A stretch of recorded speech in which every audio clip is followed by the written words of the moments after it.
शिक्षक शिक्षा YouTube channel पे आप सभी का फिर से बहुत बहुत स्वागत है। और आज के इस खास सेगमेंट में मैं चर्चा करूंगा बिहार डीएलएड 2020-22 सत्र के स्टूडेंट्स के आगे के स्ट्रेटजी के लिए। जैसा कि आप लोगों को पता ही है कि 2020-22 सत्र के स्टूडेंट्स का फाइनल रिजल्ट आ चुका है और आप सभी स्टूडेंट्स को जिनका रिजल्ट कंप्लीट हो गया है उनको बहुत बहुत बधाइयाँ। और आगे आपको क्या करना है आज के इस खास सेगमेंट में मैं इसी बिंदु पे चर्चा करूंगा। तो आगे के स्ट्रेटजी के लिए आपको कौन कौन से चीज़ों को ध्यान में रखते हुए आगे का आपका करियर प्लानिंग कैसा होना चाहिए, आज के इस खास वीडियो में इस बात पे पूरे डिटेल से चर्चा करूंगा। तो बने रहेंगे इस खास वीडियो में। और सबसे पहले हम लोग समझेंगे कि आपको डीएलएड कंप्लीट करने के बाद कॉलेज से क्या क्या मिलेगा, कॉलेज से आपको क्या क्या अभी मिलना है, इसकी चर्चा करेंगे। तो इसका सबसे पहला और इम्पोर्टेंट पार्ट है कॉशन मनी। जब आपने एडमिशन लिया था अपने कॉलेज में तो आपके जो रसीद मिले होंगे उनके ऊपर कॉशन मनी अंकित होगा। फर्स्ट ईयर के रसीद के ऊपर ही कॉशन मनी लिखा हुआ होगा। तो जितने भी सामान्य पिछड़ा एवं अति पिछड़ा और ईडब्ल्यूएस कैंडिडेट्स होंगे उनके रसीद के ऊपर कॉशन मनी के कॉलम में 3000 रुपये अंकित होंगे, तो उन्हें 3000 रुपये ये वापस कर दिया जाएगा। उसी प्रकार से एससी, एसटी और दिव्यांगजन कैटेगरी में आने वाले कैंडिडेट के 2000 रुपये कॉशन मनी के रूप में जमा होते हैं, तो आपको ये कॉशन मनी वापस कर दिया जाएगा। और ये वापस कैसे होगा, इसके लिए आप अपने कॉलेज से संपर्क करेंगे। कॉलेज के द्वारा आपको नो ड्यूज का फॉर्मेट दिया जाएगा। इस फॉर्मेट को भर करके प्रिंसिपल से साइन करवा करके आप जमा करेंगे कार्यालय में, और कार्यालय में जमा करने के बाद फिर आपको कॉशन मनी वापस कर दिया जाएगा। तो ये सबसे पहला इम्पोर्टेंट पार्ट है। दूसरा पार्ट है सीएलसी का। आपका कोर्स कंप्लीट हो गया है, आगे की पढ़ाई के लिए आपको अब सीएलसी दिया जाएगा, महाविद्यालय परित्याग प्रमाण पत्र, यानी कि कॉलेज लिविंग सर्टिफिकेट। इस सर्टिफिकेट के आधार पर आप आगे कहीं भी रेगुलर में एडमिशन करवाएंगे, रेगुलर कोर्स में एडमिशन करवाएंगे, वहाँ पे ये सीएलसी आपको काम में आएगा। इसके बाद है डीएलएड कंप्लीट करने के बाद आपके अंक पत्र भेजे जाएंगे। तो अंक पत्र भेजे जाने में कुछ समय लग सकता है, 1 महीना से 1.5 महीने का टाइम लगेगा, आपका अंक पत्र आ जाएगा। इसके बाद प्रमाण पत्र आएगा। प्रमाण पत्र आने में 6 से 7 महीने का टाइम लग जाता है। तो उसके बाद आप प्रमाण पत्र कॉलेज से जाकर के प्राप्त कर लेंगे। तो ये 4 इम्पोर्टेंट चीज़ें आपको कॉलेज से भी मिलनी बाकी हैं। अब इसके बाद चर्चा करेंगे कि डीएलएड कंप्लीट करने के बाद आगे आपको क्या करना है। तो सबसे पहला और इम्पोर्टेंट जो वर्क है वो है शिक्षक पात्रता परीक्षा की तैयारी। जैसा कि आप लोगों को पता ही है कि यदि आपने डीएलएड कंप्लीट कर लिया है तो आपका नेक्स्ट स्टेप जो है वो सीटेट का preparation, CTET, बीटेट, REET, STET, UTET यानी कि अदर स्टेट के टेट भी आप दे सकते हैं। बिल्कुल आप एलिजिबल हो चुके हैं, क्योंकि आपका ये डीएलएड कोर्स जो है वो एनसीटीई के द्वारा मान्यता प्राप्त है। तो आप भारत में कहीं भी आप शिक्षक के रूप में सिलेक्ट भी हो सकते हैं और टेट वहाँ का दे सकते हैं। ठीक है, तो शिक्षक पात्रता परीक्षा की तैयारी करनी है। इसमें मुख्य रूप से आपको सीटेट और बीटेट की तैयारी करनी है। हमारे बिहार में ही लाखों की संख्या में पद रिक्त हैं, तो आने वाले समय में बहुत सारा वैकेंसी आने वाला है। तो बीटेट और सीटेट की तैयारी करें, बिल्कुल निश्चित रूप से आपको सफलता मिलती है, तो आप अगले चरण में शिक्षक के रूप में नियुक्त हो जाएंगे।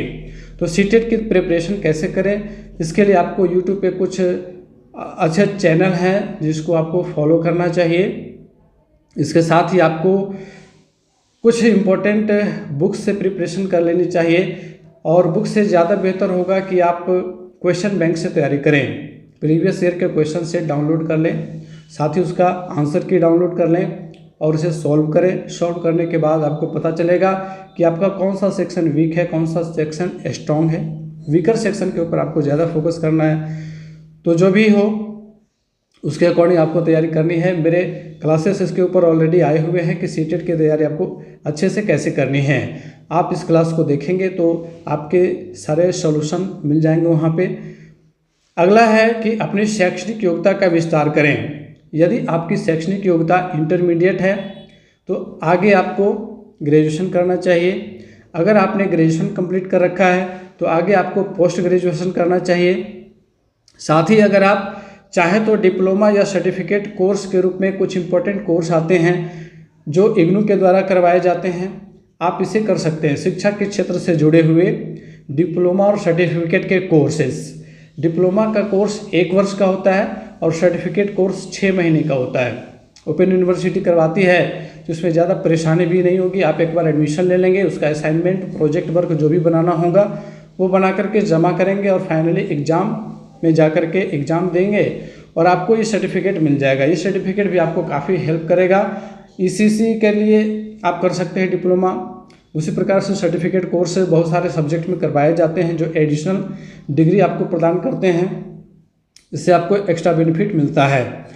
तो ग्रेजुएशन, पोस्ट ग्रेजुएशन और डिप्लोमा या सर्टिफिकेट कोर्सेज में से कोई भी कोर्स आप कर सकते हैं। 2 कोर्स एक साथ कर सकते हैं, ठीक है। ग्रेजुएशन भी एक साथ कर सकते हैं और डिप्लोमा या सर्टिफिकेट कोर्स भी एक साथ कर सकते हैं। उसी प्रकार से पोस्ट ग्रेजुएशन और डिप्लोमा या सर्टिफिकेट कोर्स एक साथ कर सकते हैं, ठीक है।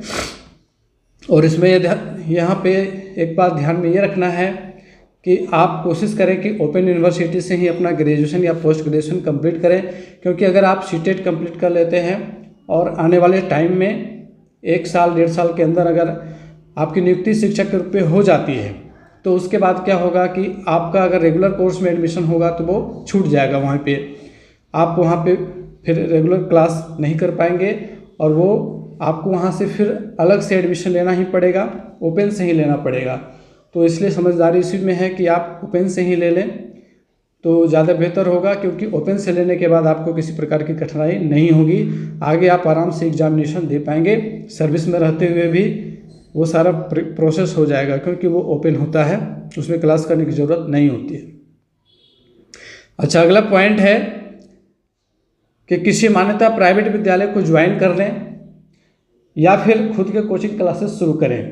ऐसा मैं इसलिए कर रहा हूँ स्कूल ज्वाइन करने के लिए, क्योंकि यदि आपने अभी डीएलएड कर लिया है और मान लिया जाए कि 2 वर्षों तक आपकी नियुक्ति कहीं नहीं होती है और आप किसी मान्यता प्राप्त प्राइवेट विद्यालय में पढ़ा रहे हैं, तो वहाँ के बाद 2 सालों के बाद आप बीएड कर सकते हैं इग्नू के द्वारा, जिसमें आपको बहुत ही कम फीस लगता है।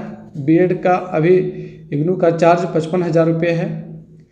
55,000 रुपये प्लस एग्जामिनेशन वगैरह का फ़ी मिला करके 60-65,000 रुपये जाता है और एक मान्यता प्राप्त डिग्री आपको मिलती है जो पूरे इंडिया में मान्य है। तो ये फ़ायदा आपको हो जाएगा। खुद के कोचिंग क्लासेस भी शुरू करने चाहिए आपको, ताकि आपकी समझ बेहतर हो सके। और सीटेट की प्रिपरेशन के लिए ये इम्पोर्टेंट पॉइंट है और मैंने उस वीडियो में बताया भी है कि यदि आप सीटेट पास करना चाहते हैं तो आपको पढ़ाना चाहिए, बच्चों को एजुकेट करना चाहिए। और एनसीईआरटी के बुक से आप पढ़ें तो ज़्यादा बेनिफिट होगा आपको, क्योंकि एनसीईआरटी के बुक से ही क्वेश्चंस रहते हैं। ईवीएस, मैथमेटिक्स, इंग्लिश, हिंदी, जितने भी ये सब्जेक्ट हैं पेडागोजी वाले, और साथ ही कंटेंट भी इसमें होता है। आपने देखा होगा कि ईवीएस के क्वेश्चन में कंटेंट भी रहता है, मैथमेटिक्स के क्वेश्चन में कंटेंट भी होता है।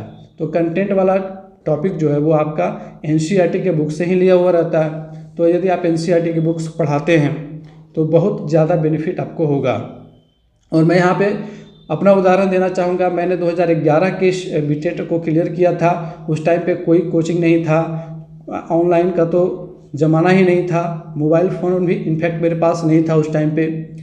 तो बिना किसी सपोर्ट के मैंने एग्ज़ाम दिया था और मेरे पास एक ही सपोर्ट था कि मैं कोचिंग पढ़ाता था उस टाइम पे, और जो भी बुक्स होते हैं उसको पूरा पढ़ाता था। तो उसी के बेस पे मेरे मार्क्स अच्छे आए थे।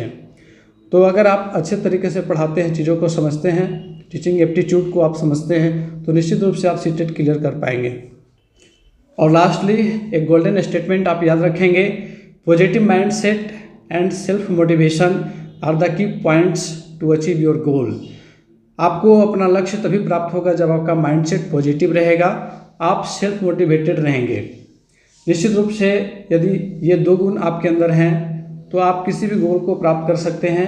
उसके अकॉर्डिंग आपको डायरेक्शन तो पता चल ही गया है कि किस डायरेक्शन में आपको जाना है। आपने जिस प्रोफेशनल कोर्स को कंप्लीट किया है उसका लक्ष्य क्या है ये भी आपको पता चल गया है। अब जो एक छोटा सा और गोल बचा हुआ है सीटेट कंप्लीट करने का, बीटेट कंप्लीट करने का, आप उसकी दिशा में सतत प्रयासरत रहें, पॉजिटिव माइंडसेट रखें और बिल्कुल निश्चिंत रहें। अपनी सफलता को लेकर के आपको सफल होने से कोई रोक नहीं सकता है। तो आज के सेगमेंट में उम्मीद है कि आपके कन्फ्यूजन क्लियर हुए होंगे और फिर भी यदि आपके मन में कोई डाउट रहता है, कोई सवाल रहता है तो आप निश्चित रूप से हमें कमेंट करके सवाल पूछेंगे, आपके सभी सवालों के जवाब दिए जाएंगे। तो आज के इस खास सेगमेंट में इतना ही, मिलते हैं फिर से अगले वीडियो में। तब तक के लिए गुड बाय, टेक केयर।